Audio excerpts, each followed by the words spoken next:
Кутман күн баарыңыздарга достор, менин каналыма куш келипсиздер. Бүгүн сиздер менен тойдон келген эттерден, мындайча айтканда бышкан эттерден сонун тамак жасайбыз.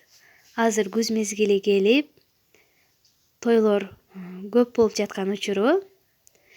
Баарыбызды Аллахым ушул тойлордон айырбасын, тойлор катар-катар боло берсин.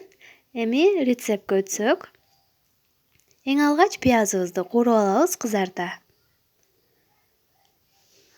Андан соң этибизди өзүбүз каалагандай формада туурап алабыз.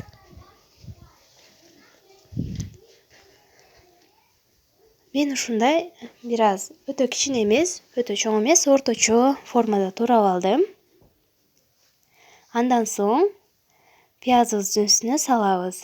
Эскерте кетүүчү нерсе, айымдар этти өтө көп кууруп салбайсыздар, катуу болуп калат. Ошондуктан бир аз гана салып, 1 мүнөт 2 мүнөт аралыгында эле картошканы артынан саласыздар.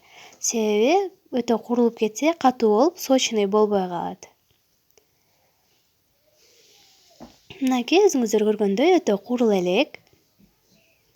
Салып, дагы да 1 мүнөт аралыгында бир аз гана кууруп аласыздар. Андан соң кызыл болгар жана дагы помидорубузду салып, дагы да жакшылап аралаштырабыз. Татымына жараша туз саласыздар. Жана ошондой эле үй бүлөңүздөргө албетте жакса, көк чөптөрдү, ар түрдүү жашылчаларды колдонсоңуз болот, мындайча айтканда. Менде бул кургатылган райкан, базилик.